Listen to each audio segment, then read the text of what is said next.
All right. All right. Good evening. Let's go ahead and get started. Sorry for being late, having a computer problem. So I put it on my laptop. We've got Marvin is on Zoom.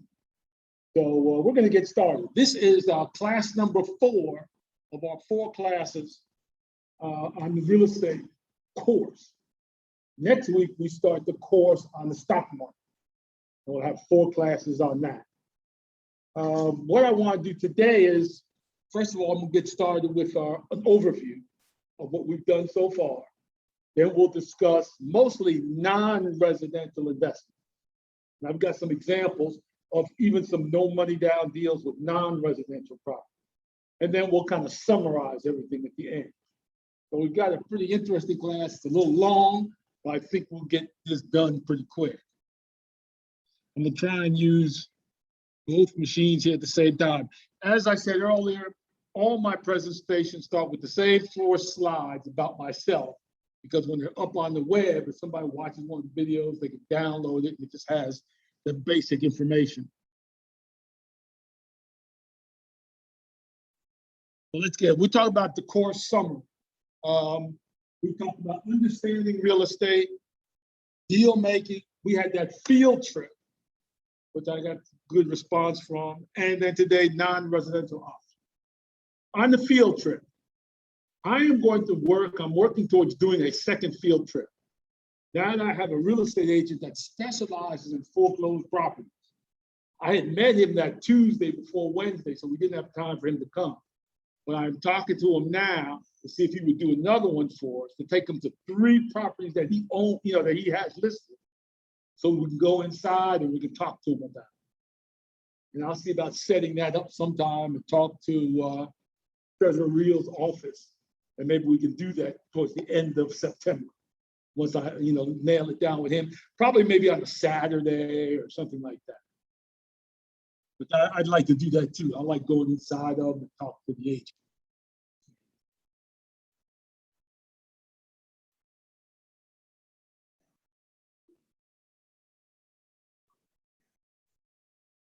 No, I've got to find somebody. I don't know if he is that person or not.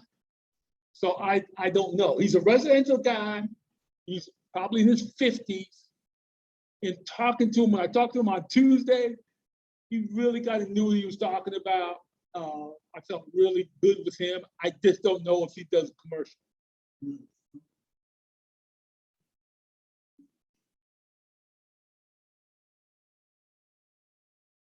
Right.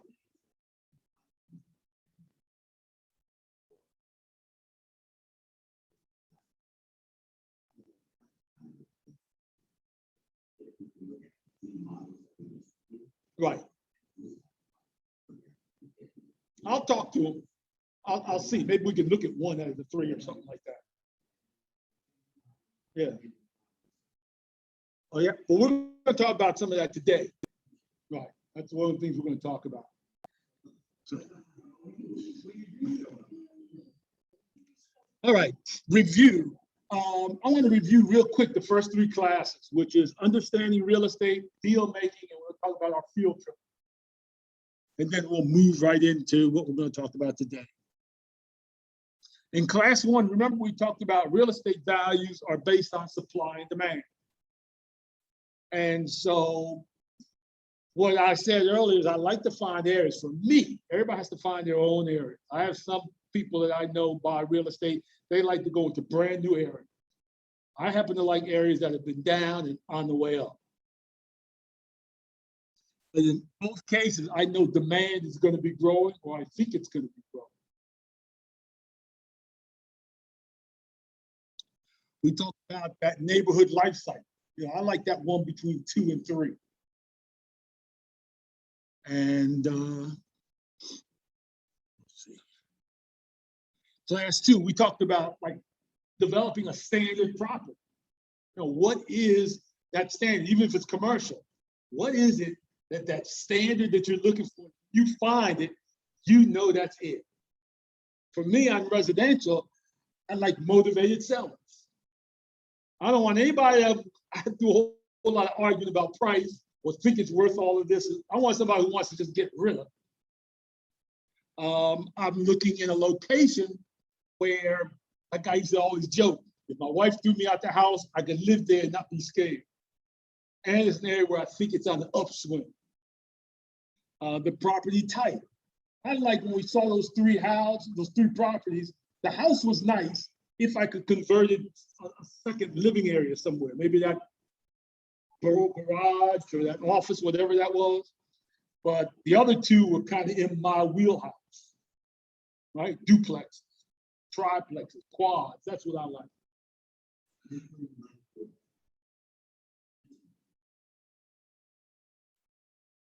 Right, I like that second one we saw.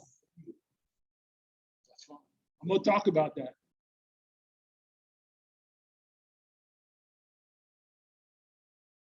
Yeah, but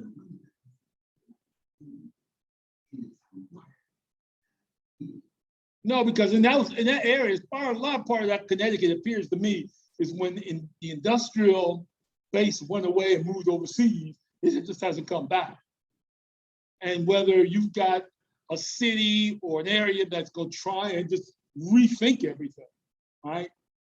Whether that happens or not, but I'm betting that maybe not in my lifetime, but maybe my kid's lifetime, that something happens there and bam, there goes the value.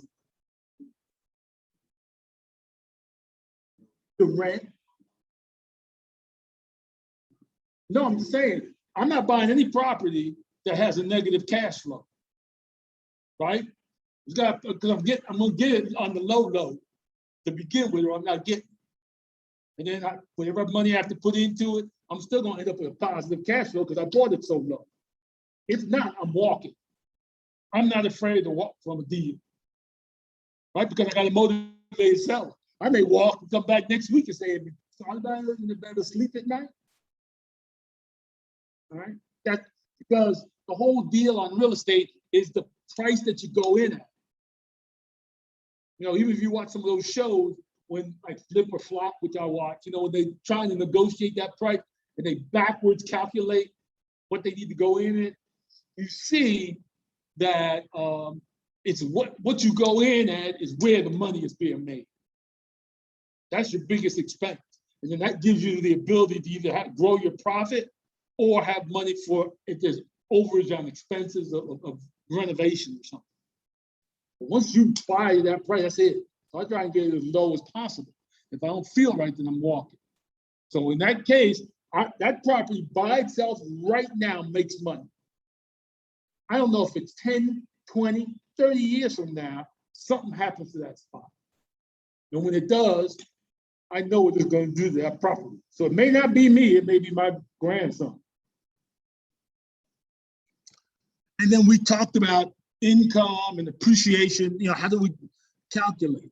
We also talked about structure deals. You know, how do we structure that deal? We've got a market value. And as I said, I'm not buying anything unless I get a discount under market value. And that's because it's a down market or I got a motivated seller. I'm not paying a premium. I'm really not paying market value. And the market value is the debt plus the equity, right?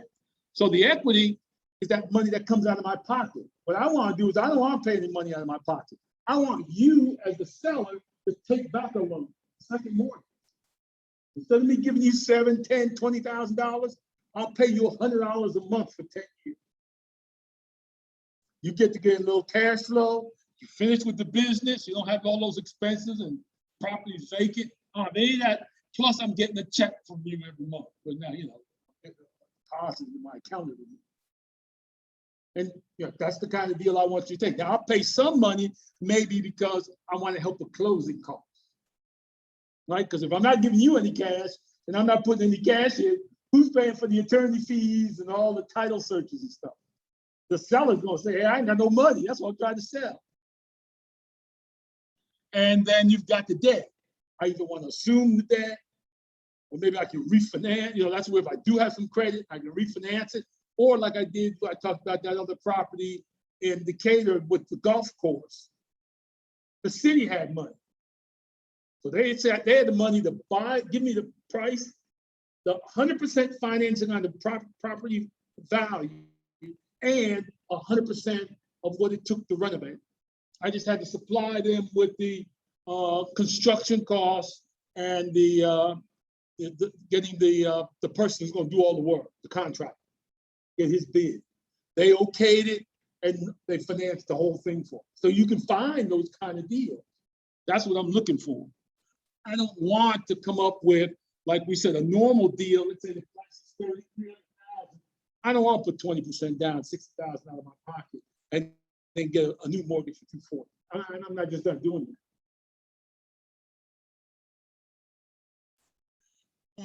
Class 3, we went on the road. We saw those 3 houses. That first one was South Main Street. And no, the first one was Norwich Road, that house that had the barn, had a nice backyard to it. Needed a lot of work. And like you said, I would have to go to the city and the development. I talked to everybody to find out about that property and what can I do with that kind of garage, barn, or whatever that thing is. Can I take that house, but the zoning allow me to maybe turn in 2 units? It's a big house. Then we went to South Main, which is the one that had that industrial park across the street, which I like. That's my kind of property. So for me, out of 3, I like that one. The least for me was Jackson Street. You know why?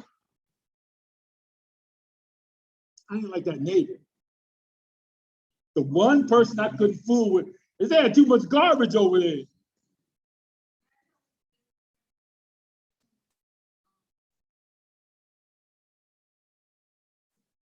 The main street. Yeah, but right.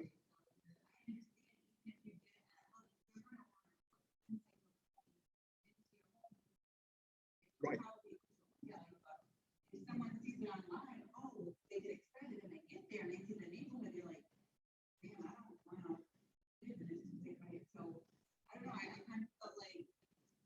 See, you know more than me about Jackson Street because you know the neighborhood. Huh? Right, but I'm just saying in general, I know when we rolled up there, y'all were like, man, this is the hood. Now, for me, I was like, it's not too bad, compared to what I've seen some hoods like, but you know that better than me. Right, exactly.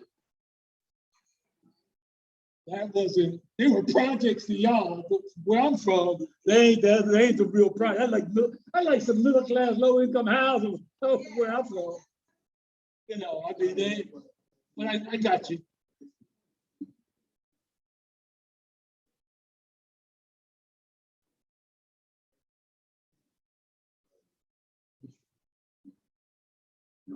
All right.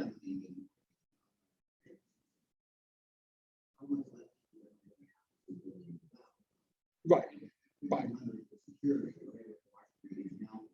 Right.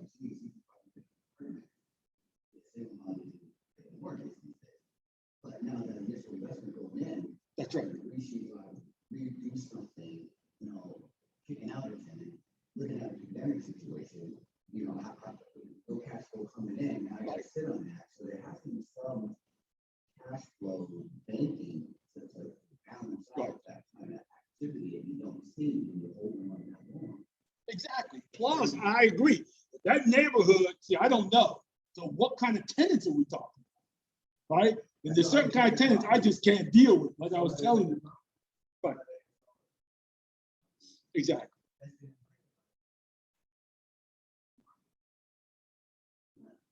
Right. Yeah, I just didn't like the neighbor. I didn't like all that wood stuff and whatever that junk was by his.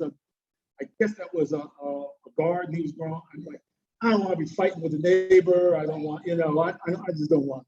Now maybe I meet him, and he's okay, and figure out something. I don't want my tenants complaining to me, man, this guy's throwing garbage bags.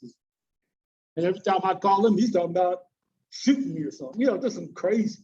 So that was the only one that would scare me out of the 3 going in.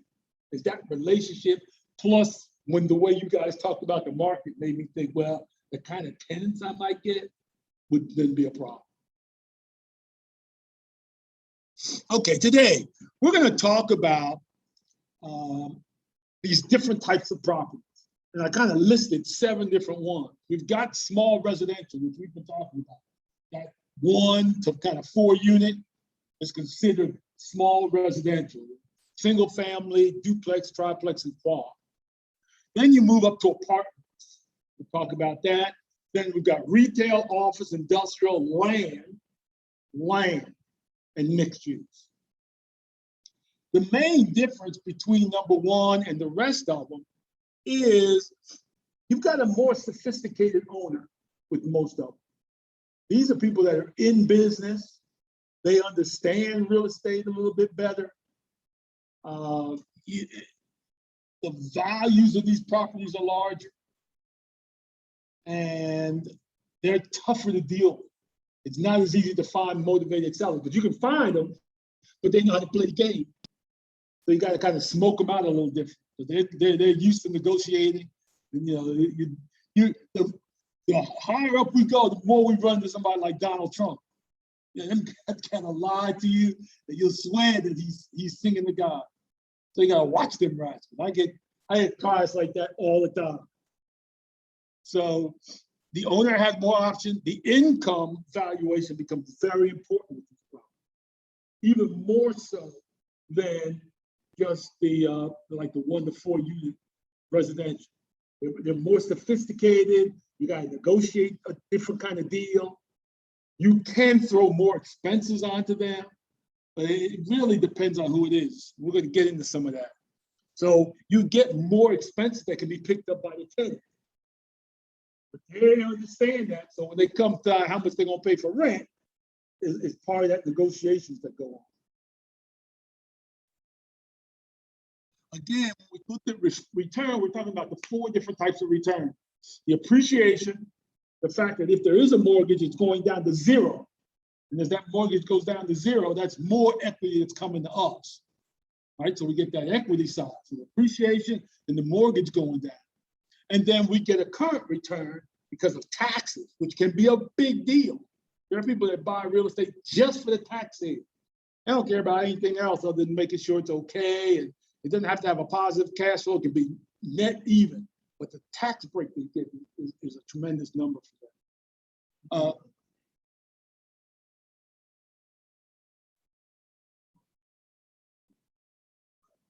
You can get cash flow on land.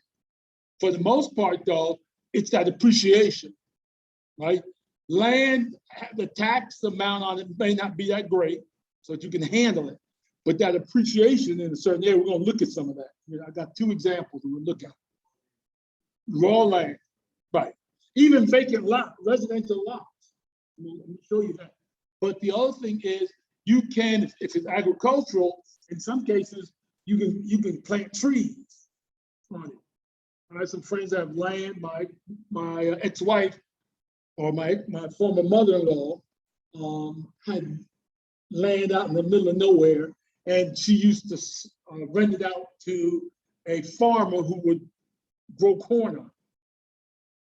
Right, so that money was enough to pay the taxes and the insurance and stuff on. Right, it was willed to her by her dad, and now my ex-wife has it. So you have that. You can farm trees on it. There are companies that will pay you basically put trees on the lot, and it's like a 20-year. I remember my mother-in-law talking about it. 10, 15, 20-year kind of cycle that you go through for those trees. They plant them, they take care of them, they do everything. And then when they start farming those trees, you get huge amounts of cash. And meanwhile, I think they pay enough to help your taxes and that kind of stuff. Right. So you get it at the end, and then they start to cycle over again. The third thing is you can do a ground lease, which a lot of people do in high-end areas where they never sell the land. They'll ground lease the land to a developer who will then build whatever they want. So you'll see any kind of retail office or whatever, but they don't own the land. They pay a ground lease. Yes.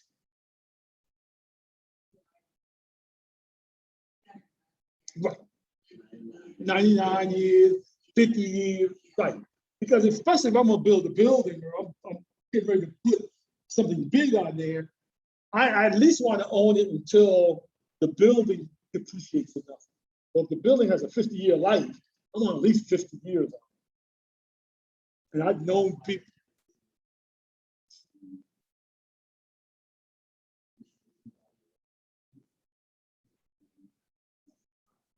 Well, what it is normally if they're going to do brand new building on there, their estimates is that how long that building will be functionally operational, right? If you go back in time, up here it's funny because this is like in New Jersey. I can go back to New Jersey and the street looks the same as it did when 50, 60 years ago. But, you know, they just keep renovating it. But when you go to places like Atlanta, and those, you know, those I've seen buildings when I first got there, brand new, eventually they're demolished. It's something else. They just wear out. It's like malls. You know, remember we grew up, malls were the thing. You walk in there now, they're deserts. They're just becoming obsolete after 50 years.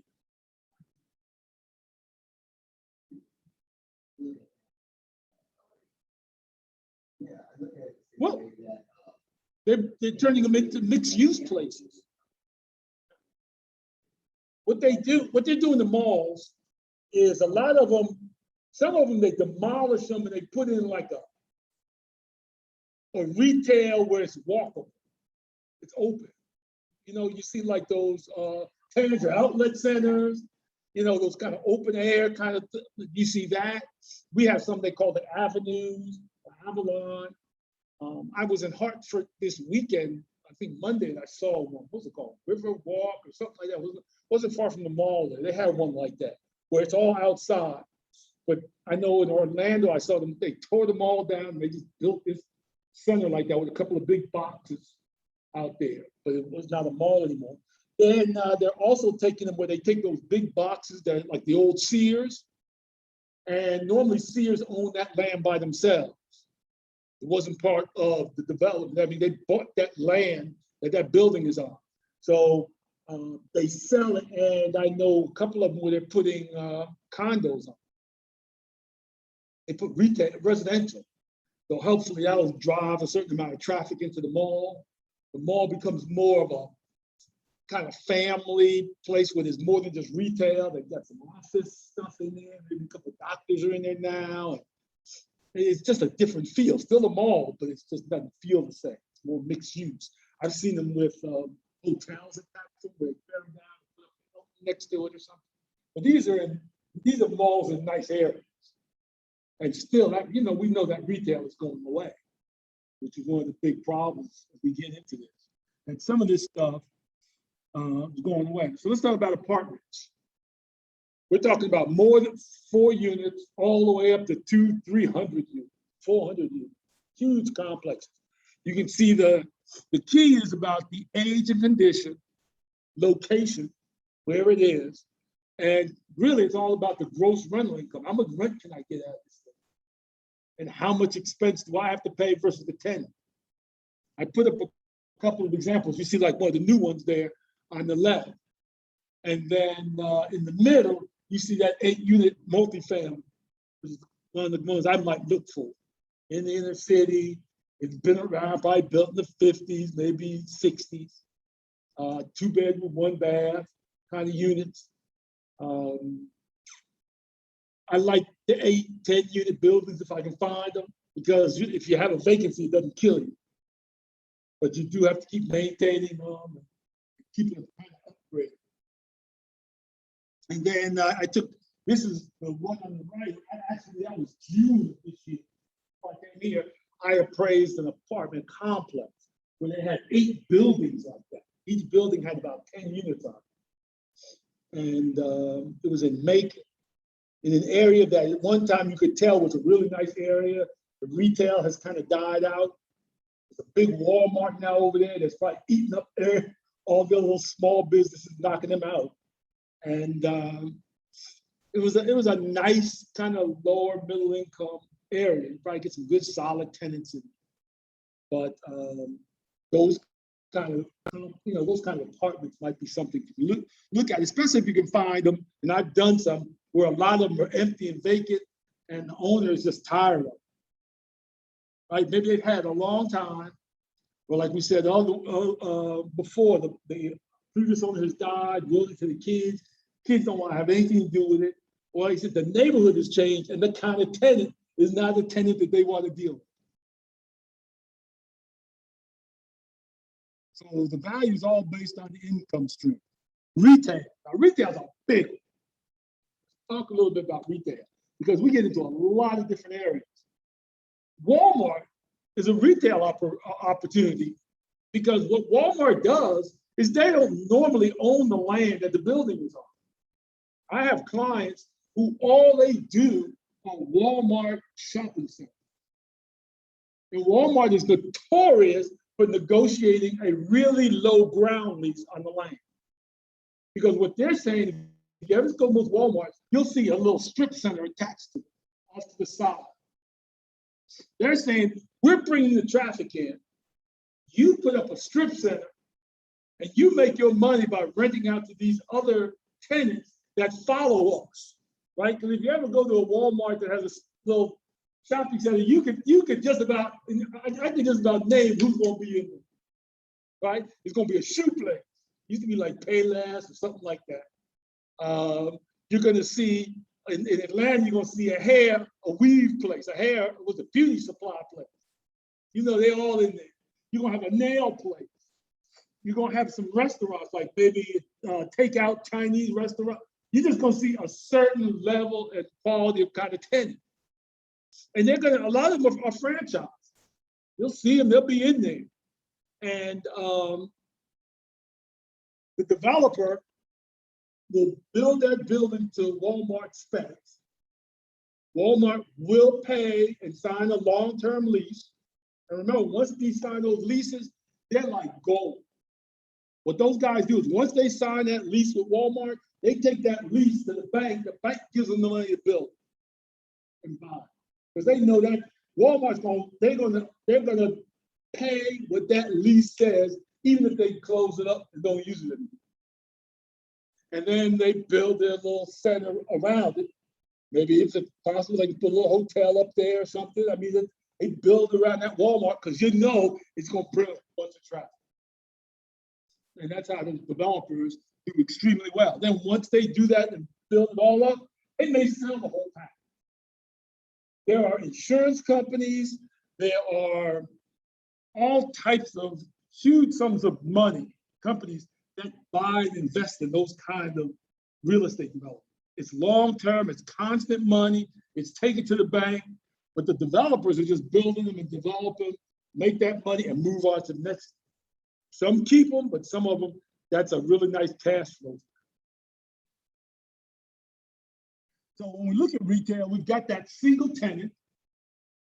We've got small multi-tenant strip centers that you see.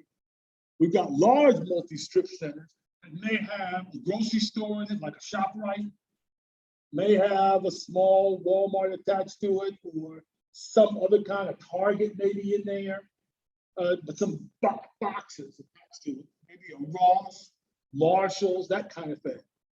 Right, they go in there, they don't go into malls too much. They want to have their own, and then you've got shopping malls themselves. When you talk about single tenant, this is a big one for a lot of people that invest.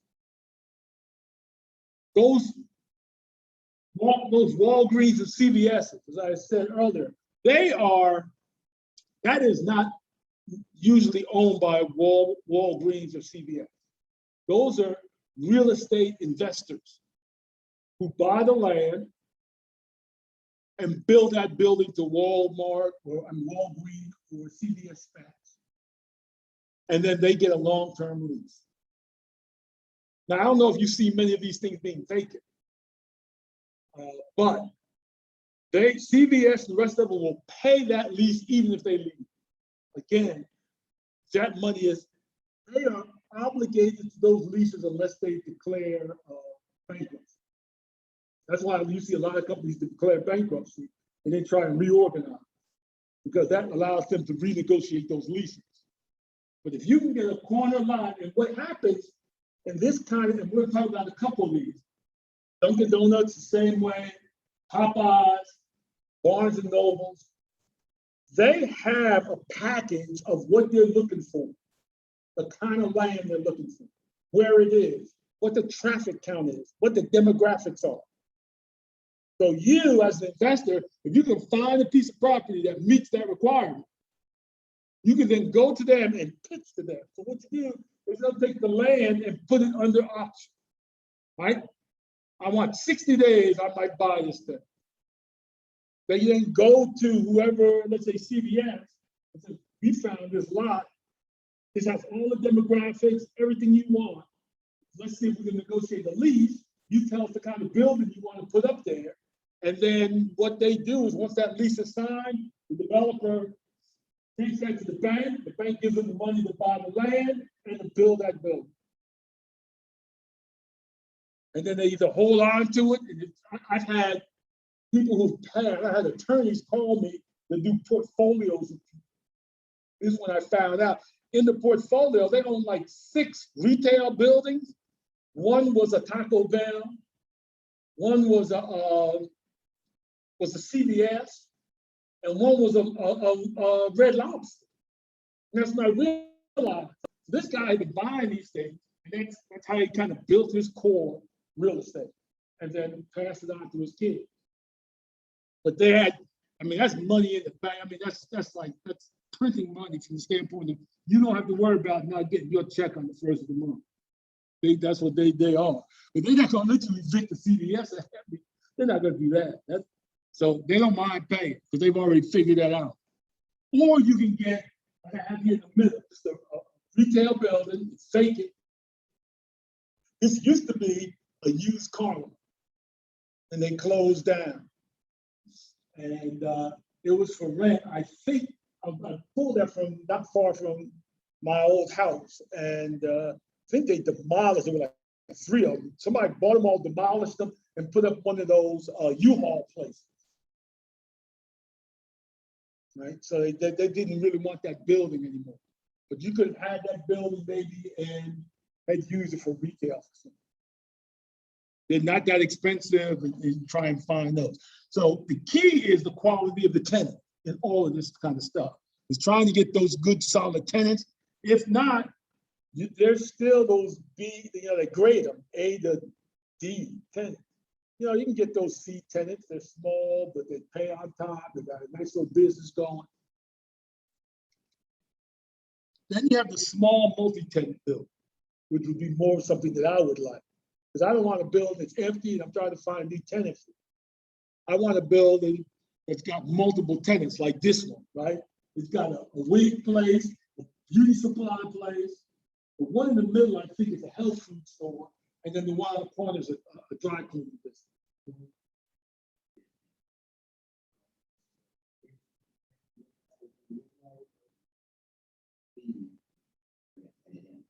Right, well, a couple of things. Sometimes what you have to do is you're going to have to find real estate people that specialize in finding space for these type of tenants. Right, so you find somebody that's looking for somebody. Of course, you can put up a little sign yourself, but you're talking about businesses, so they're different than individuals. Right, right.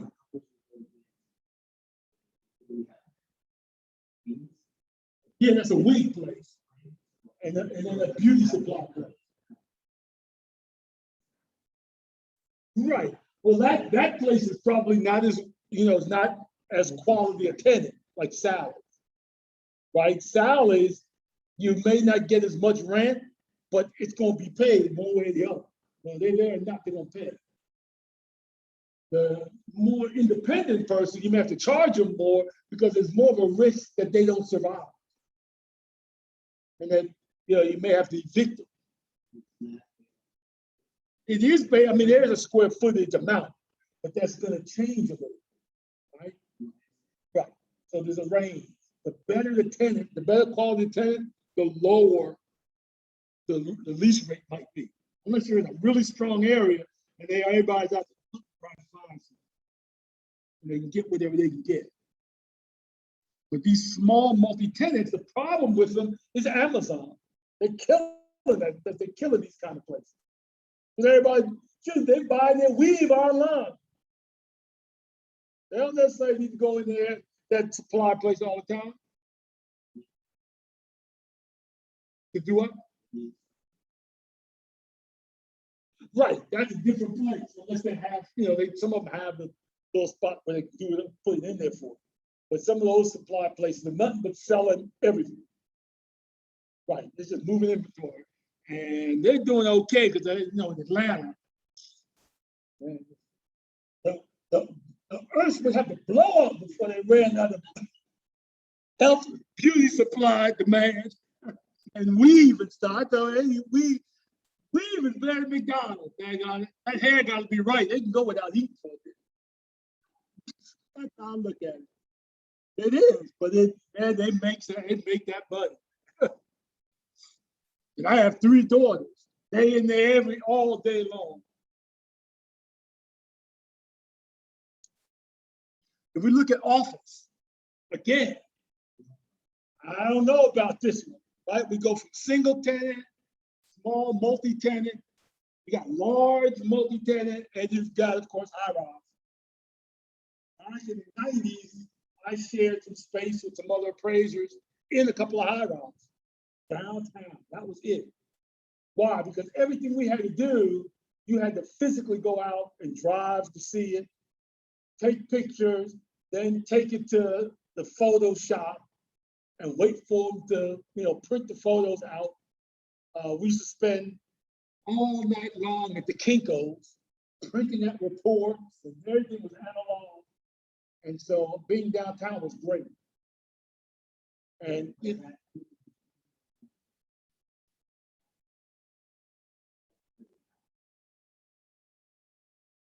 everything I want to do now, as I did that, is right here. From anywhere. I'm working here, right here today. I just got an order from a client in Fort Lauderdale, Florida. I'll probably do. It's a hotel that they want to renovate. And I'm going to do that just like I was in Fort Lauderdale or Atlanta or anywhere. It's just like you're there. So therefore, you're right. Office space, and especially after the pandemic, where more and more companies have realized, I've heard so many CEOs say, we used to make them come in. Now we're like, we're not doing that anymore. Why are we doing that? We're cutting all the overhead because they realize it's not about seeing you in the office. Because when you're in the office, half you ain't working anyway. Everybody's just looking busy, right?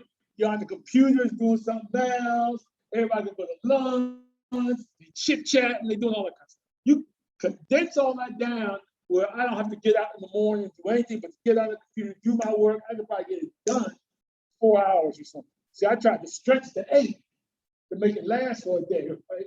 Now, at home, as long as the work is done, I don't care. And we did that evolution in our company. We moved from downtown to an office building, our own office space, and eventually contracted down to the secretary work from home, I work from home, the staff works from home. I don't care what your hours are like. This work has to be done by you.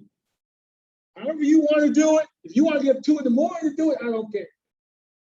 It's just that by 8 o'clock in the morning, we need an email that has this. I'll give you up all night, and at 7:50, you send it off. Once you get that mindset, right, it changes the need. And I've seen it in a couple of small multi-tenant buildings I've done where all the tenants left after COVID started and none of them came back. They all the businesses went through that same thing. Well, we need to spend this office space, so I just didn't renew the lease.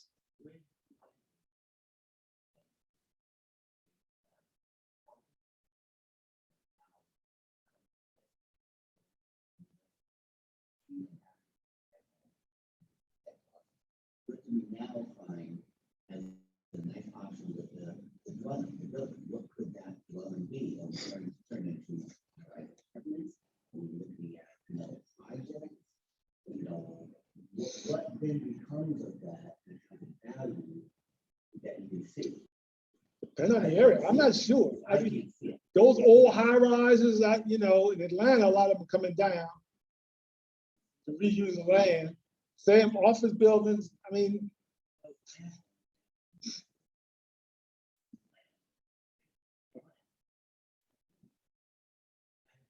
Yeah, see that building, now my daughter, she just rented some office space because she's a therapist. And for this contract she needs, people have to come in. She has to have an office. But in hunting around, I mean, there were all kind of deals out. I told her, I said, this is a tenant market. Don't let the landlord bully you on office. I don't care what they say. They're gonna go for all kinds of excuses. You tell them this is how the deal goes, I'm going next door. So she was very, she was kind of, she's in her late 30s. So she gets frustrated sometimes. I said, real estate, you will know when you find the right deal. It just feels right. Don't let them pressure you into something that the numbers, he's trying to force that round peg into a square hole. Nah, it's got to fit right in there or just walk from it. And she finally was able to find one. She was under pressure for time, but she did find one, came in, and she moves in next month.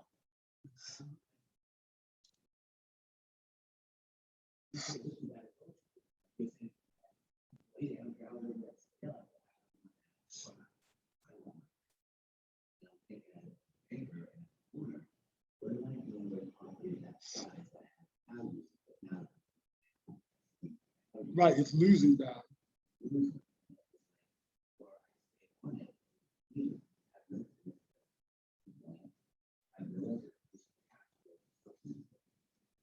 Well, some of them are in pretty good shape. In some cases, that's going to be the case. But these are sophisticated owners. Most of them have longer term leases. So even if the company wants to downsize and doesn't use as much space, they still got to pay that rent. So I guarantee you their office buildings, sometimes they call them zombie office buildings. They're dead, they just don't know it yet. So there's empty space, but those tenants are still paying because they're A1 tenants from like Google or whoever they are. Because they've signed this lease and these guys are obligated. Right, they are locked in unless they renegotiate. Right? And I tell people, I say, it's like the state of Connecticut and the crazy deals they deal with Massachusetts. Don't you think they want to renegotiate that deal? Man, the residents of Connecticut need to find out whoever negotiated that deal on the state side to be beat up or something. Right? But it's too late, it's locked in. So it's the same thing. You're locked in. We didn't know about COVID. We didn't know the technology. So the companies have to think that, right? Before I sign this long-term lease, where do I think all this stuff is going? I know when I signed my lease, it was a 4-year renewal, which is really kind of silly. I should have negotiated 2 years, but I thought, well, 4 years is 1999. 4 years, yeah, and I did grow it. I put in there where I could grow the space, which I did. But then I got to a point by 93, the technology started changing. We started seeing stuff. And, by 04, I was ready to get up out of there, but I was stuck with it. And then after that, I did not renew for another 4 years. I paid off, and we moved from 3,000 square feet to a room that was about 20 by 20. For my secretary, for me to come in every once in a while, or an appraiser to come in, but everybody else works from home. No big copy machine room. We had this big old fancy copy machine I was paying $800 a month for, and all this stuff to do reports, all that went away. My wife used to have to go pick up the cases of paper. And everything else that we did, we had banks of computers everybody needed with CD-ROM drives and everything in it. All that went away as everything went online. And we're like, what do we need all this for? You go, we'll get an account. You just log in from home. And that's what we did. Before you knew it, I had all this space that I'm still paying for. I'm paying like $3,000, $3,100 a month. But now it's almost empty. Everybody's kind of half there. So I said, we're not renewing. everybody goes home. I'm gonna move my secretary to this spot. She and my wife ended up going back to teaching because I didn't need what she was doing that much. And then before I knew it, about 2 years later, we started with my secretary spending 2 days a week in the office, 3 days at home. And then we got to the point where we're saying, wait a minute, why do we even need to be in here? So after a year of that lease, I didn't renew and said, come on, what's going on? That was just before I came up here in 07. And it was perfect because when I came up here in 07, I could still work. My secretary was on, we were just communicating, and it just worked out perfect. So this is just the COVID is making it even worse on a lot of those high rise. Let's see, you go in there, and there's a bunch of empty space, but right now they're still getting rent. But as soon as that lease is over, boom, done. Well, the owner has some time, and that's where it's being sophisticated. They need to figure out what to do. Find another tenant, rebuild that building, charge it that housing maybe.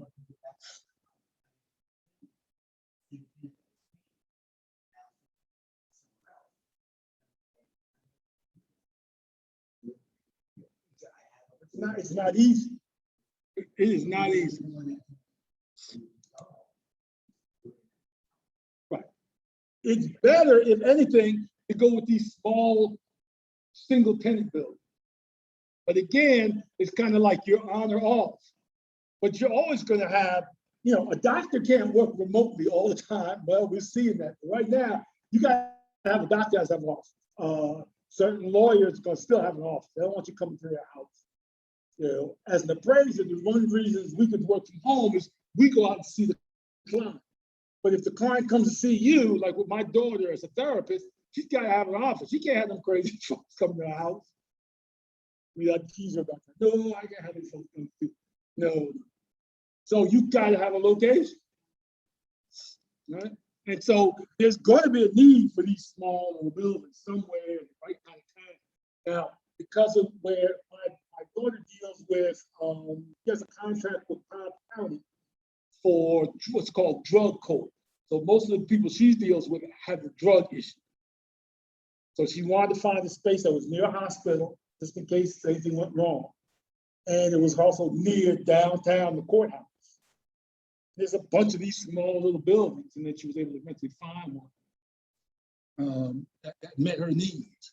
But these kind of buildings, even if they have multiple, here's one, I appraised this building. This is a duplex. The guy who built it was a Black dentist. And his office was on the left-hand side. The right-hand side, he rented out. As he got older, he sold his dental practice to another dentist who was in there when that dentist hired me to appraise this building because the guy wanted to sell his building. And she was now willing to buy the building. So as a dentist or a doctor, or anybody like that, it's great to have that building that you are operating your business in. You can then sell the business and you still have the rental income, the appreciation of the building. And this is in a complex with about 4 or 5 of these things. And so he was he built that originally, he's now older, and then eventually he was ready to sell that building and move on before that over the farm or something. So he had another chunk of money coming in because I'm sure that thing is probably paid off. So you see that kind of operation going on, where you can get a multi-tenant in which one of the tenant is actually the owner and is running his or her business out. Then eventually they can sell that business, or if they shut that business down, they still have that real estate.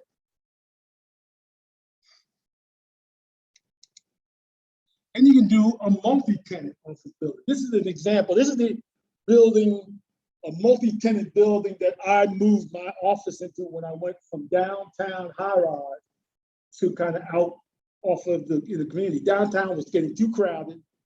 Being out by the perimeter gave us the ability that when we still had to move, we would get on the interstate real quick. The interstate was right there, 285.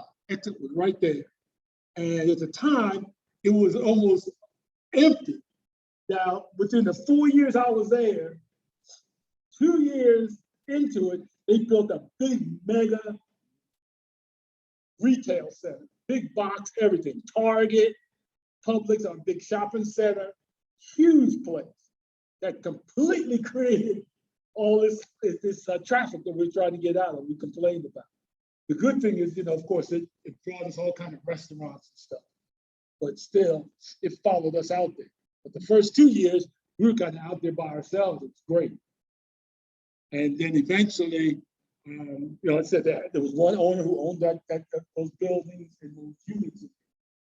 And normally in retail and office, the inside, you have to fix up yourself, right? So that's what we do. When we got that space, we changed the doors to a key entry door, and then wired it up for high-speed internet, kind of did the rooms and make it really nice and basic for everybody. So that was just kind of what we did for that building.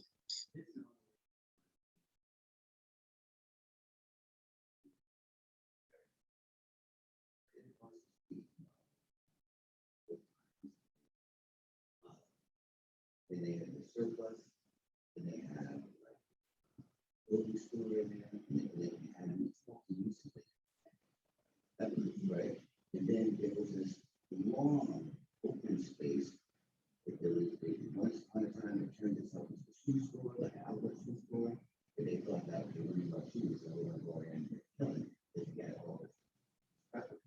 But then it started changing into other areas and other uses. This reminded me of that type of model. So if you own that property and you're leasing out, but it took a while for them to find a tenant, rather than the right tenant or a tenant. It took a while. It took a while. Well, again, when I moved in there in 2000, they were struggling a little bit because it was back in the middle of nowhere. Once all that retail came, they had a pretty good demand for that spot. But then, as everybody did what I did, because I knew a couple other tenants in there. One of them was a big tenant that dealt with the airport, because we're not that far from the airport. When 9/11 came, it wiped them out. And that half that back building, which is Crown Room event venue, half of that building went dark. Right? They went out of business. But they were dealing with the airport and security, and they brought in TSA and they redid everything. That company went out of business. So right now, they are probably struggling because most of those small companies like mine are, if I've got people coming to me as an office, I want to be somewhere where people can get there. It's not in the middle of nowhere, right? Nobody wants to get off at the bus. There's a MARTA bus stop right there. Nobody wants to get out in the middle of nowhere and walk back up in there to go some, especially women. Huh? This parking here all in front of the place. But yeah, it's in the front of those buildings. Right. There's no garage, it's just in the front. You just pull up right in front of it. Yeah, no, they're all just buildings, they're all spaces, and you just pull up and park right in front there. But so I suspect they're probably struggling. Next is industrial, which is really interesting because industrial's changing a lot. Right. There's a lot you can do with it, but daggone Amazon and the rest of these big boys are just controlling warehouse. A lot of companies no longer do the warehousing themselves. They use these big companies like Amazon and some of these other third parties to warehouse for them.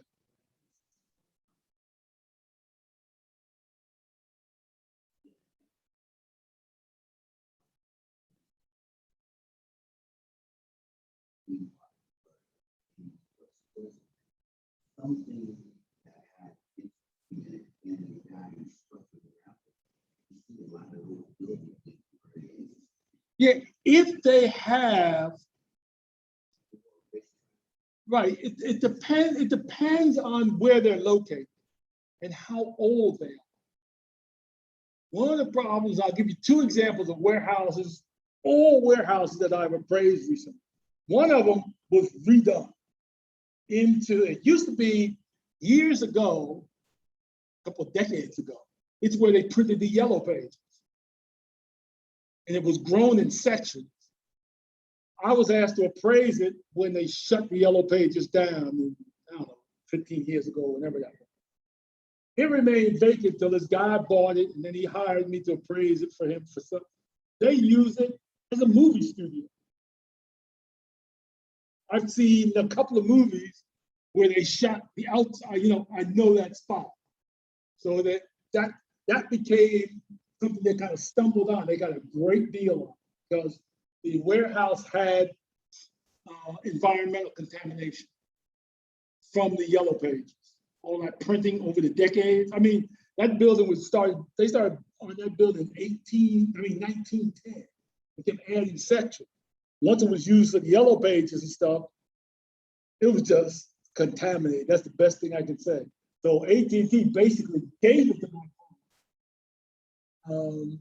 But they have to do the environmental cleanup. And that's expensive. I thought they need to really tear everything down and just get all that stuff out of there right away. But next thing you know, they started getting movie, contracts and stuff.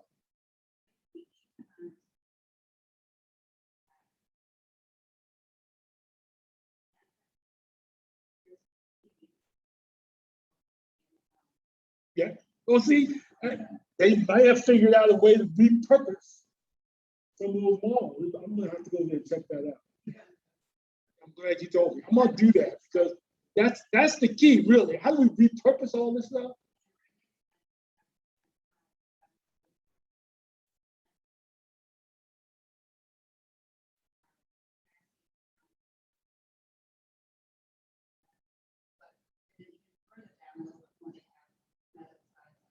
Right, that's the one I go to.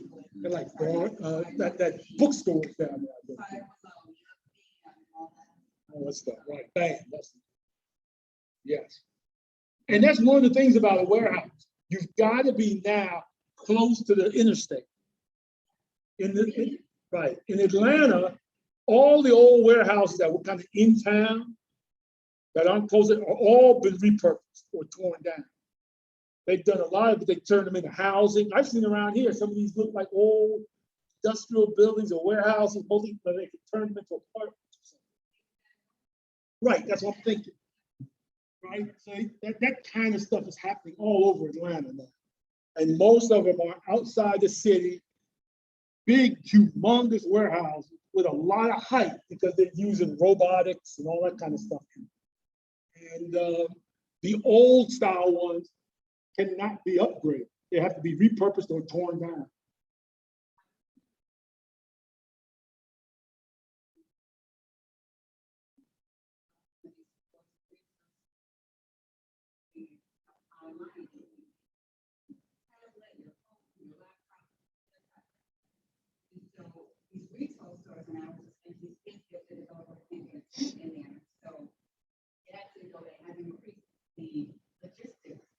Yes. His warehouse or wherever it's at, the manufacturer to many doorstep, will show you, doorstep or, wherever you have it. So it's like, just looking like trying to figure out, again, just certain areas and locations when you're looking to buy real estate. Exactly. And that's what's happening. All these big logistic companies, of which Amazon is like the big boy, but all of these logistic companies now will say, you don't have to worry about having your own little warehouse. And they just get the economies of scale. They build that warehouse right up. One of the things about Atlanta, why it's so big on warehouses, they doubled the size of the Savannah port a few years, probably a decade ago. Once they did that, so they could get those really big ships in from China, that stuff comes in from Savannah. Instead of the rail, they hit the interstate on the road with trucks, and they run them right on up past Macon into Atlanta. And you'll see all along there, they're just building these massive warehouses where they, near Macon, near outside Atlanta, where that's where all that stuff goes. And then from there, it's distributed out wherever it needs to go.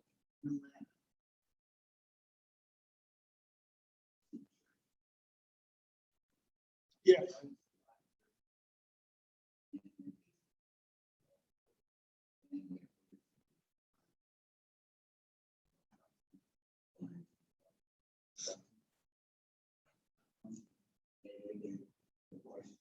More people they can get in the building, Mhm.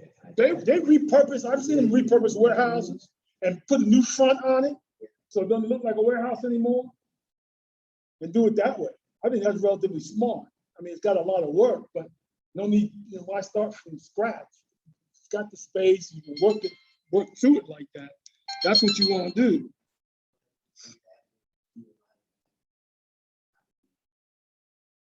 Yes.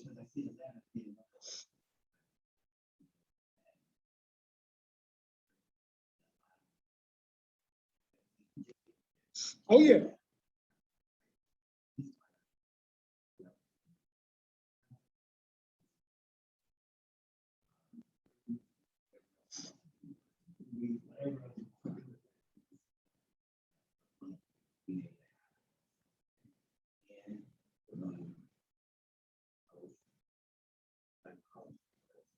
Right. No, I mean, that's all happening.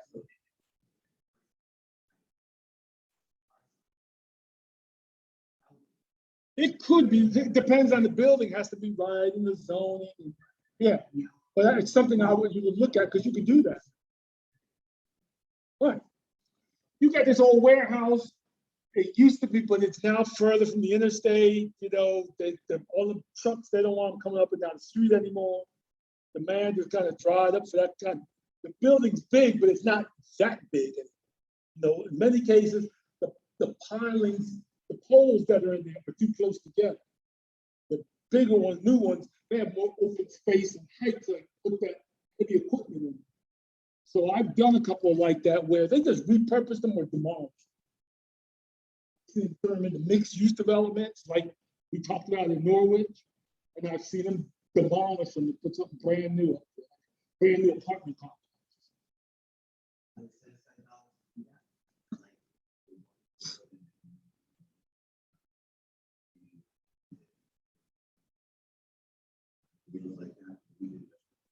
Yeah, but not as many. But there are, because see, just like the property that we saw, what was that? What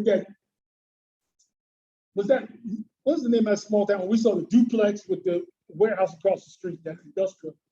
There, I guarantee you that city and probably that county are begging somebody to come in there and do something with it. Right? So, yeah, you got a motivated seller. Well, it depends. There's a whole lot of things going on. The state may have a program, the county, the city. There may be some kind of development opportunity to put in some affordable. I don't know what it is, but it would be something I'd look at. And the other thing I want to see is what's the environmental issue on that. Right. You cannot go in there without getting a phase 1 and a phase 2 at least. Phase 1 is just looking over the paperwork, the history of the property, making sure that whoever has used that since the beginning was not an industry that may have polluted the land. Phase 2 is you actually go in there and bring in some people that bore holes down in that rascal, and pull up dirt and test it. And then that report is filed. And so I would look to see if any of that's been done, and I wouldn't touch that property without having at least phase 1 done, if not 2, because it looks like something's been going on there for a long time. Back in the day, they just let them do anything. Right. Yeah, it was that property I was talking about that where they use a movie studio. They expanded this thing and closed the street off and made it, the warehouse is now sitting on top of what used to be a street, right? They had to fill in the street to bring it up to level. They used contaminated land to fill it up. I said, what kind of, you mean they let them back in 1950 something, actually lay contaminated land because they said, well, we're gonna put concrete over top. It's okay. True, but that ain't it, not today. You want that thing, all that's gotta be dug up.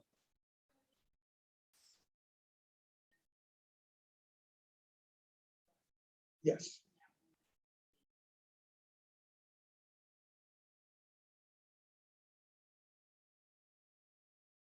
you have to address all that up front.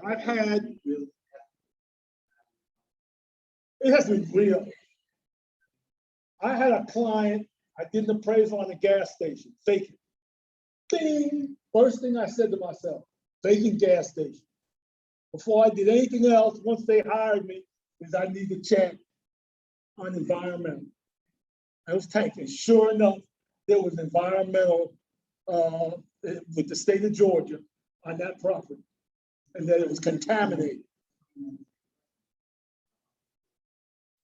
They should have done that. They should have done that. That was.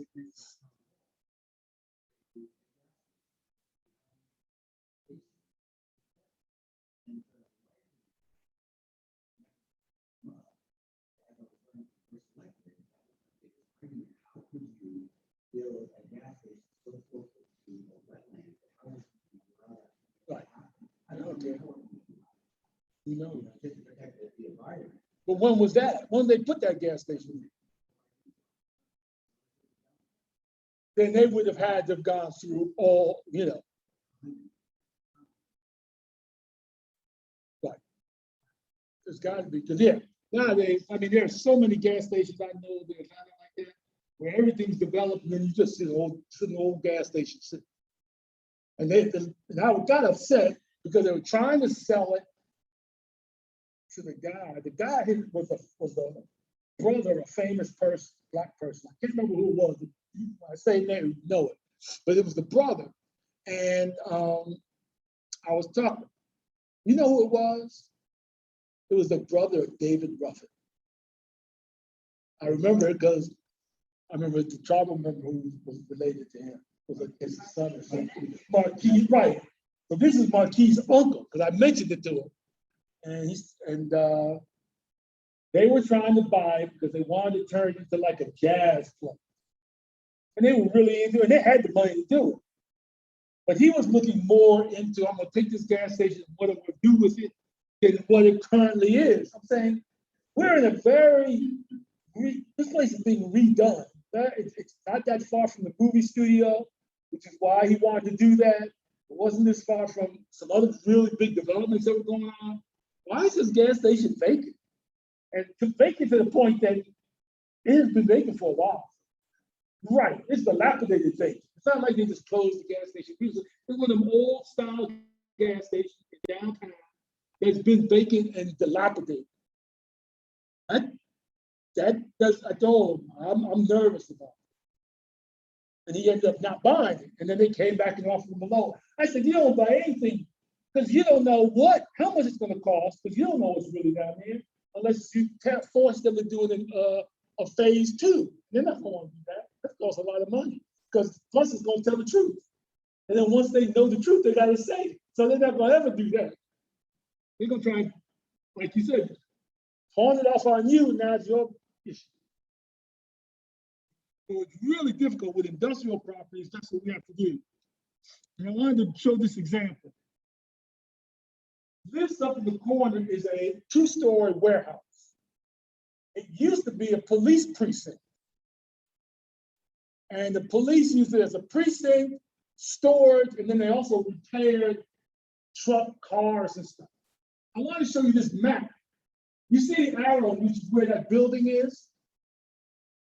It's only a few blocks from the golf course that we talked about a couple of weeks ago, where I had that house that was on the golf course. Right. That's the golf course. That's the PGA golf course. That's where they pay PGA. So we're only about 1, 2, 3, 4, 5 blocks away from that. That property was about 4 acres. It had road frontage on 3 streets, the 2 main streets and the back street, which was residential. And it'd been vacant for a while. The city wanted to get rid of it. So I appraised it for somebody because the city's like, we just want it out. We want to get taxes on it because, of course, we're not paying taxes ourselves. So maybe somebody can do something because all that area, of course, is being gentrified. So the guy trying to negotiate got a really good deal on it to basically demolish everything on there and do a mixed use development. had the environmental was done on it, where it wasn't any, there wasn't any damage or anything. Didn't seem to be any environmental issues. They're demolishing it. They put up like townhomes and retail commercial on the two main commercial streets. And then retail, and then condos, those 2-story condos with the garage on the first level, all back up in there. Probably got a pretty good deal. Right? I forgot this other one I did, which is really recent, still negotiating, working on it now, where, again, huge commercial, it used to be a university in the middle of the city. And the university closed down, and this guy who's a pastor bought it because he has a ministry that helps foster children that age out. They've got a program in, I guess, Georgia, or I don't know if it's federal or not, where if you're a foster child and you age out of foster care, they will still help pay you to get educated. Okay.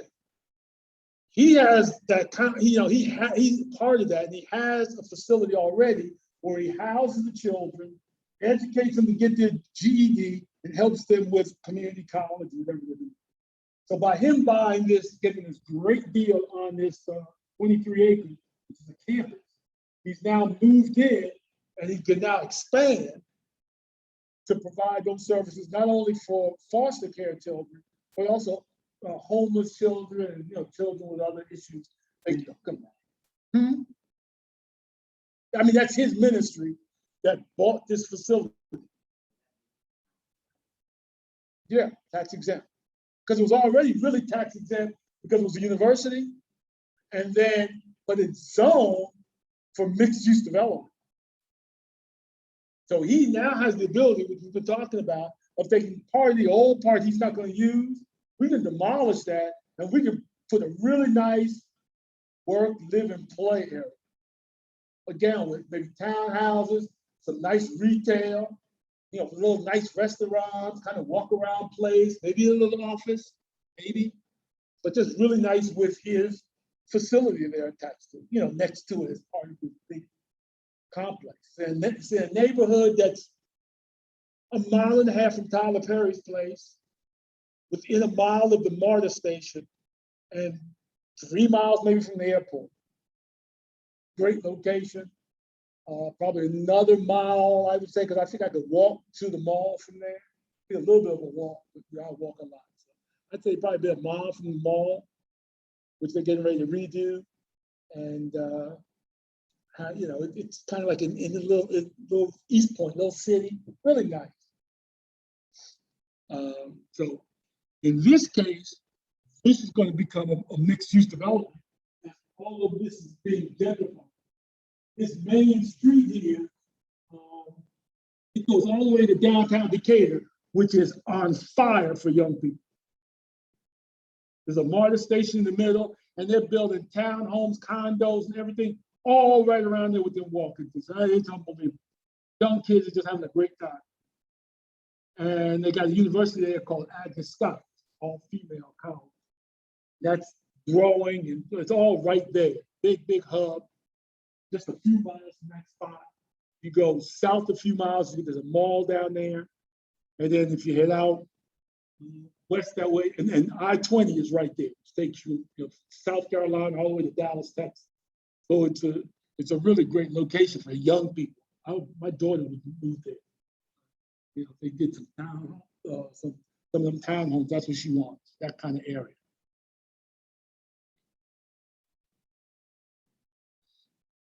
Land. Right? Let's talk a little bit about land. It can be farmland, it can be commercial, it can be a residential vacant lot.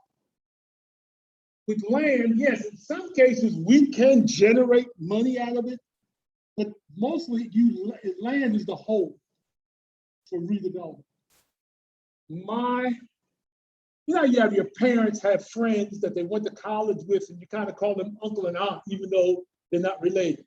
So I had an uncle who went to college with my dad, and his dad bought some farmland in the 40s or 50s. Of course, he passed, and then my uncle passed, and their son and daughter, who were my age, we all grew up together, it passed on to them. They got a contract recently on this land that I think he paid little or nothing for. But they got a contract in the mail for $3.5 million, which they're gonna go ahead, did the research, paid to have somebody appraise it, and they said, yeah, we're gonna sell that. So the grandfather invested on some farmland that for his grandchildren is a huge, windfall of money. And that's sometimes how land operates, especially farmland. People just want own land.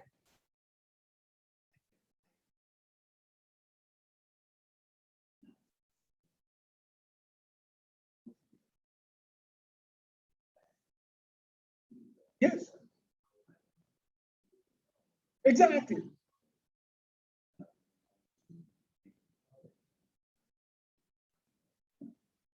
It was Donald Trump ready to build on the other side of the farm for us. It was already being developed, but they put this now, but another development came in, so That's right.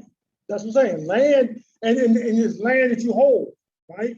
Because you never know what's going to happen. And up here in the corner, some land at the bottom of that centerpiece is the subdivision that I used to live in, that my ex-wife was in, and up near where the corner is, that land on to the right, my client just bought that, and he's putting in 2 movie studios. He already has a contract with Paramount CBS to lease those buildings for 3 years just to do their content. I didn't ask him, but I know what rates are like. He's making a boatload of money, such that he took those contracts from Universal to the bank. They gave the money to buy the land and build the building.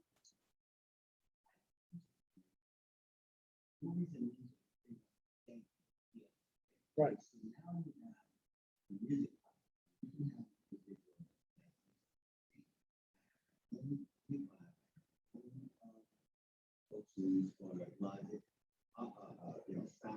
Mm-hmm.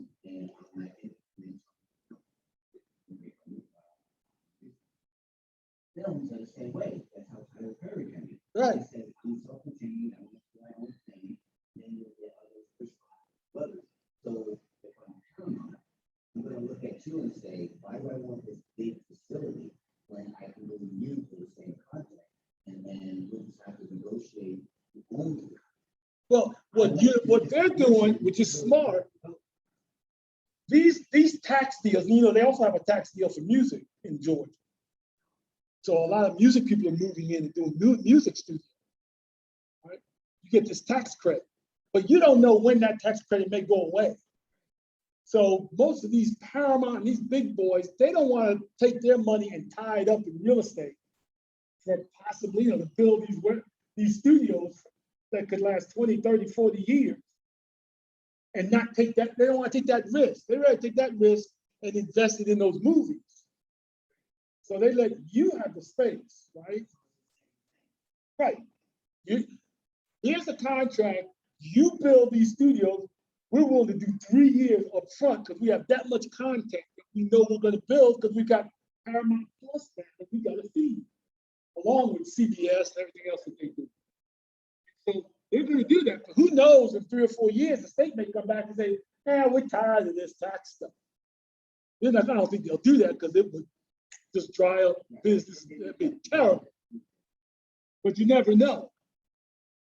So they don't want to take that risk, so that's why they signed these contracts. And this is a brother, he's a black guy. He's got that connection with everybody. Netflix, everybody.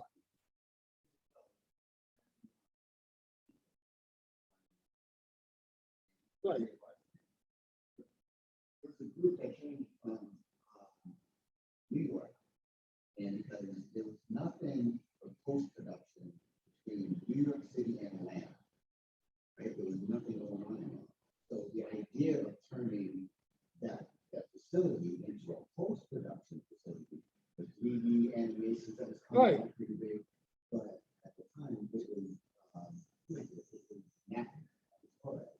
Mhm. She was a realtor at that time, negotiating the liquidation of that. And introduce it to the same group. That would have been amazing to be able to have a post-production facility right there. And the city should have been dead on it too. And then when the city was ready to go on. Gotta be, they would be dead on it. People had Right.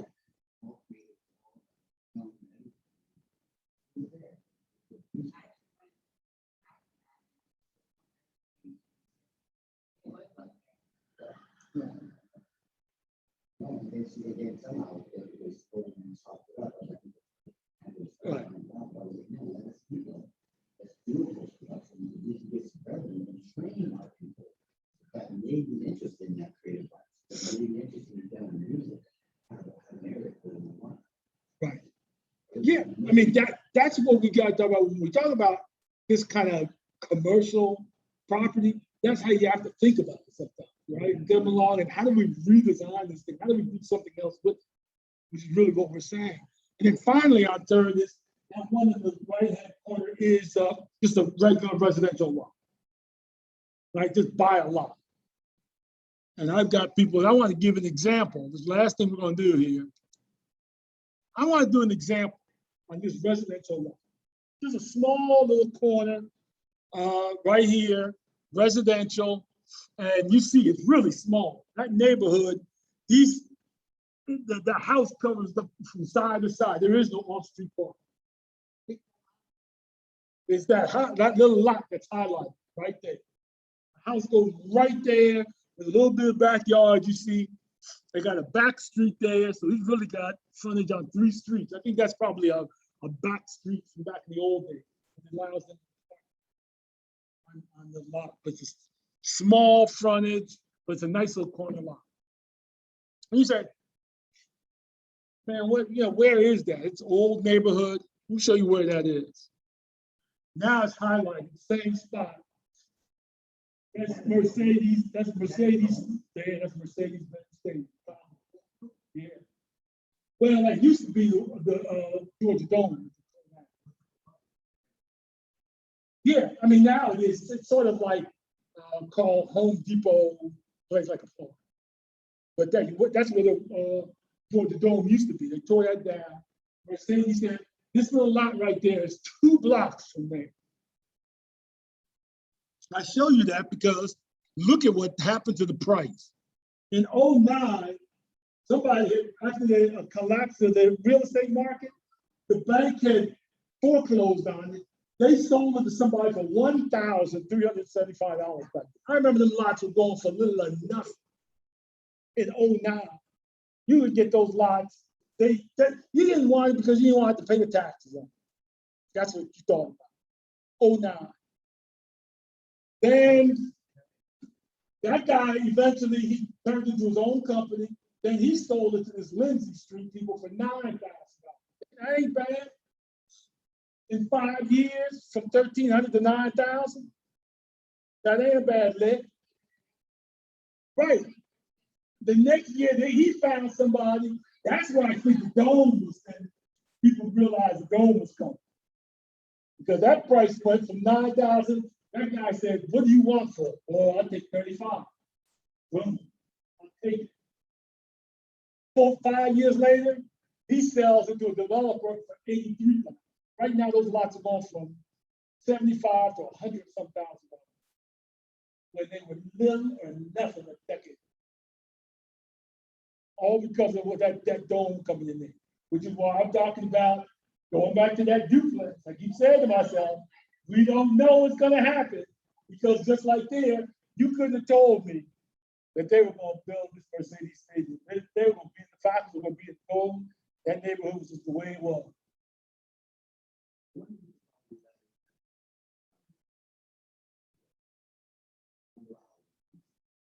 If who did?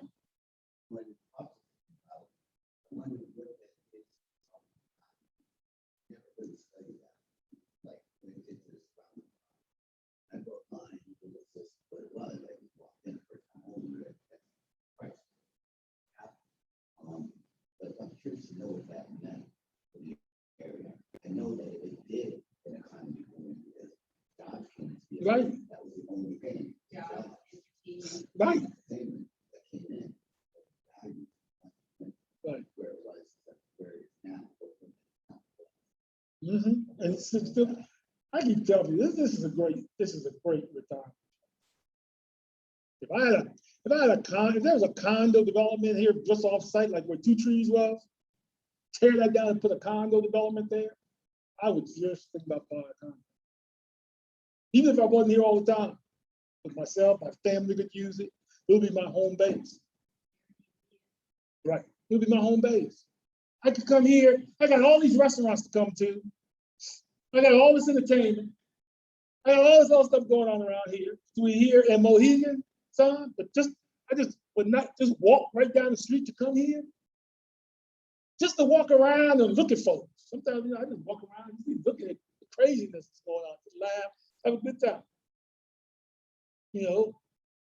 When you retire, you do that stuff. Or like my daughter at 30, who's everything she does is online. She works from home. This will be a great entertainment place for her. It's 24/7. There's always something for her to do. And what am I, an hour from New York and an hour from Boston? 2 hours from Boston, an hour from Providence, an hour from Hartford. There's always something going on. And in Atlanta, an hour is nothing. We're used to that. We're hour just trying to get from one part down to the other.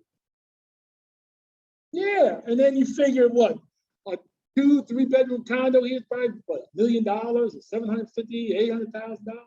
Atlanta is 6 something. It's expensive. So I bet you here I have to spend close to $1 million for what I would want, but it'll be worth it. All right, I know you gotta go. We gotta get finished, but I was just showing you an example of land. Finally, mixed use, real quick. We get a mixed use development. This is an example of one in Atlanta. You see, it has a Whole Foods restaurant, it's got hotels. What they do is when they develop that out, they sell the lots off to individual developers that have to meet that development plan. So they've got retail, entertainment, hotels, apartments, condos, everything right there within walking, live, work, and play. And again, the opportunities trying to find, of course, this is relatively new, so it's not in my market, but it'll be something maybe 20, 30 years from now if it comes down a little bit, but that's a really nice area. But that's when we talk about mixed use. In summary, real estate is a great way to save your wealth and to build future income for retirement and your offspring. Right. This is a chart that I saw in which the share of U.S. households receiving wealth for whites, about 25% of the white population gets the transfer of wealth as they, when people pass on. For African Americans, it's about 10%, and Hispanics is about 5%. So we still don't have a long way to go, but part of that is because of our history in which that wasn't allowed to happen. When blacks became financially successful, a lot of them were taken advantage of or killed, Rosewood, Black Wall Street, Tulsa, all these places, a city. I mean, even Atlanta had a riot in 2009 where they burned down most of Auburn Avenue. So there was a concerted effort for 50 years to not allow wealth to transfer from generation to generation in the Black community. They don't bring that up, but that's really one reason why it's down that low. Right? If they burn you or run you out of town and take your property, then you can't will it to somebody. And that happened a lot. Right. Right. But then, so that's the key. Right. No. And it might be also part where you're from, because I know here in Connecticut, there's probably more of that transfer from family to family over the generations, going all the way back hundreds of years once they stole the land from all the tribes, going all the way back like that. Georgia probably has some of that, but it's not quite the same. I'm sure there's a high concentration of small group there, but it's not as widespread. But I think you're right. I think that I would think it was higher than 25%. But the key is that, you know, which is my goal now, is to make sure that that wealth passes on to the next generation. That's the key. And real estate's a great way of doing it. So, anybody have any other questions? Yes. Mm-hmm.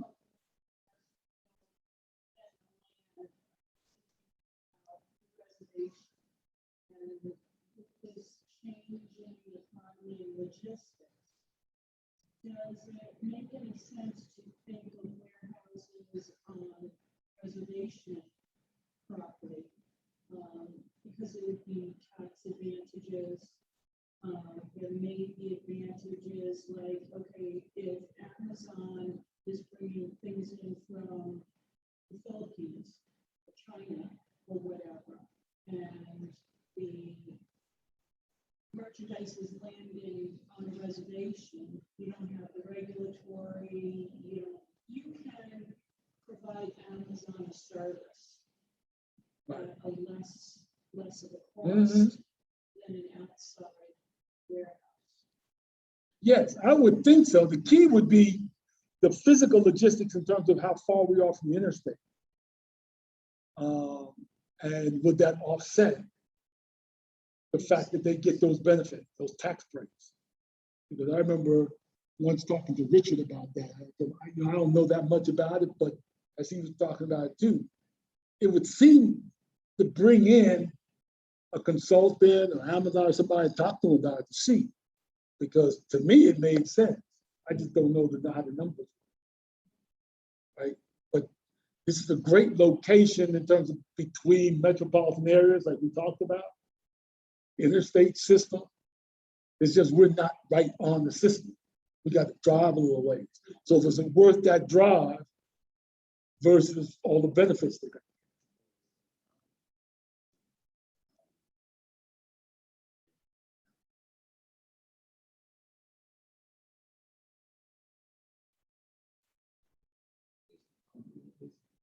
Maybe it might not be required for gas. Right. Maybe it's really something that based on, battery operated vehicles that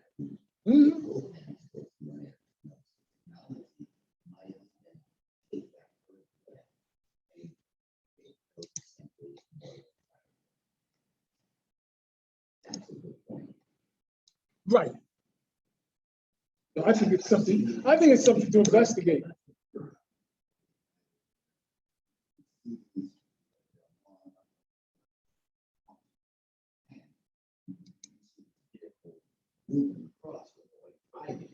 Right.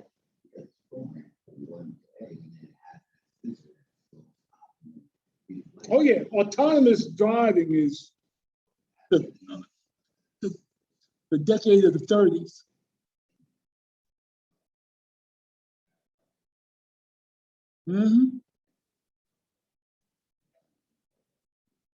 No, I mean, autonomous driving and car is going to revolutionize everything, unlike anything we ever can even think of.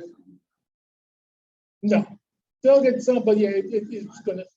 I tell people, probably my great grandchildren won't know what a driver's license is because they won't need it. And I give this example. I'm in Atlanta. I'm 6 hours away from Disney World. I want to take my kids on a day trip to Disney. I call up a car at midnight to get in. The seats turn into like beds. We lay down, we go to sleep. 8 o'clock in the morning, we're in the parking lot of Disney. We go out, we play, have fun all day long, worn out. Get back in the car, we'll call up another car at 10 o'clock at night to drive us back to Atlanta. And by 6 in the morning, the next day, we're at home, ready for breakfast, good to start the next day. We spent a day at Disney. No hotel room needed. I didn't have to worry about driving 6 hours each way myself. It's all electric car, doesn't need to stop for anything unless we tell it to stop because we gotta use the restroom. And it just changes everything. Everything almost becomes a day trip. Right? Same thing with the casino, right? If I'm within 6 to 8 hours of the casino, I do the same thing. We're gonna spend a day at Foxwood. And just go hang out, go to the pool, kids' ball, we're gonna gamble a little bit, we're gonna get drunk, and then we're gonna stumble back into the autonomous car, it's gonna take us home. They don't even have to worry about it.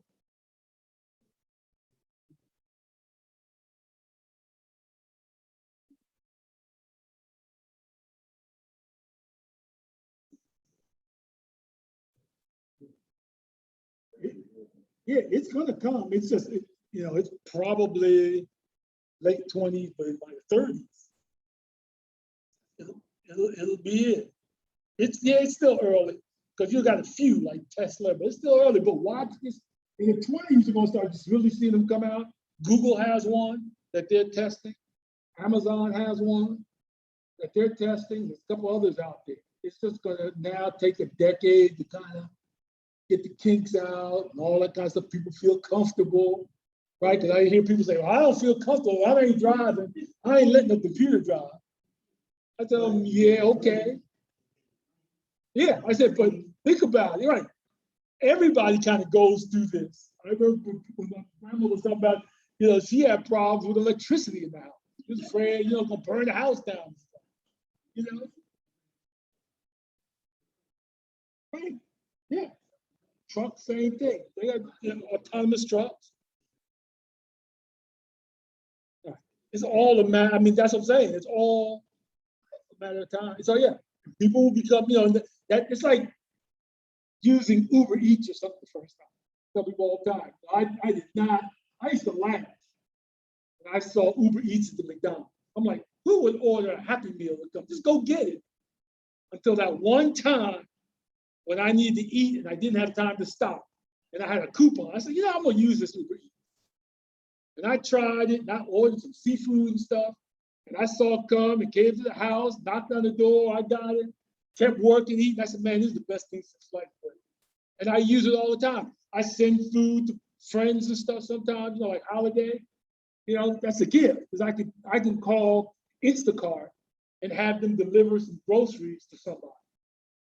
Or I can go and maybe go to the Cheesecake Factory and order something in Chicago and have it delivered.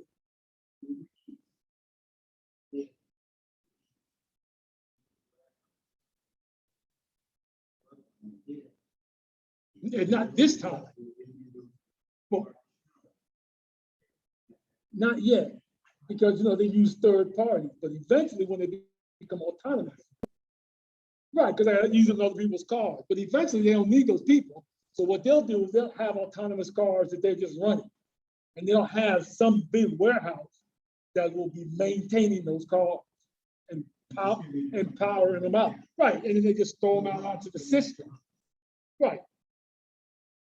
That's probably a 2030s.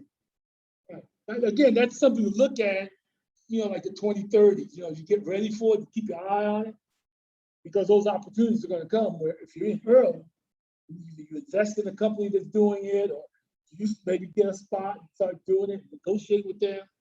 Those things, they'll be hammered out. Right. Those old uses of stuff.